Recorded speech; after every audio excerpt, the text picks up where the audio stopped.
vážení a milí diváci. A vítejte u zpráv TV Preso. Na dálnici D1 došlo k nehodě autobusu převážejícího poslance s kamionem převážejících 100 prasat.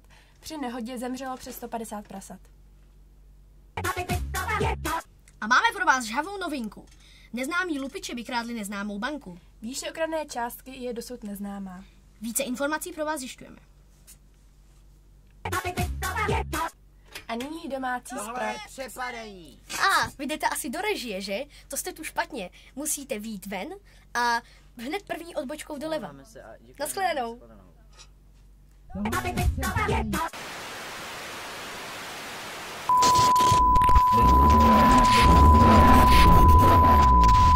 Kdybyste to náhodou nevěděli, před týdnem začala olympiáda. A to jenom kdybyste byli v komatu, na dovolené v Severní Koreji, anebo úplně blbí. A nyní anketa o palčivých problémech naší společnosti. Dnes se zeptáme na pár palčivých otázek náhodných kolem jdoucí. Dobrý den, můžeme se vás zeptat na jednu otázku? Ne. Děkujeme. Pro televizi TV Preso, váš moderátor Martin. A nyní vám přinášíme živý vstup z Domu dětí a mládeže, kde se odehrává kritická situace na záchodech. Dobrý den, hlásíme se z DDM Praha 6, kde se odehrává kritická situace na záchodech. Čekací doba je kolem 1 hodiny. Chlapci, tak teď bych tam tak 10 minut nechodil. Pane, co na to říkáte? Já už nemusím. V pohodě. Ano, tady situace nabírá tragických rozměrů. A o to horší, že mě už se chce taky. Tolik z DDM Praha 6.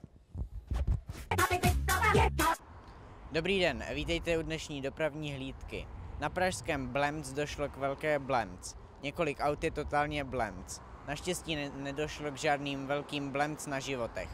Pro TV Preso Viktor Blemc. A nyní naše pravidelná rubrika Blbec nakonec.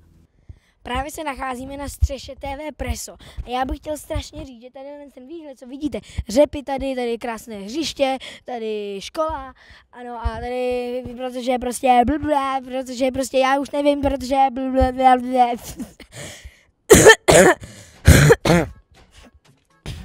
pro televizi TV Preso Vláček Tuberáček. Děkujeme vám za pozornost a dobrou noc. A ty víš, na koho mluvím. Zhubni! Já bych chtěl strašně říct, že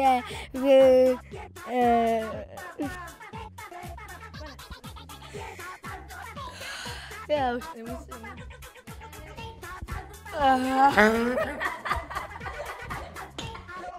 Já už. Jak to snášíte, pane?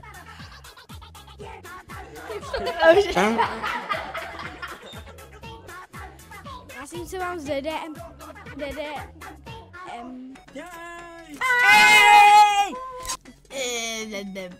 Děkujeme. Před týdnem začala olympiáda. A nyní domácí zprávy. Vy jdete asi do režie, že? Ende?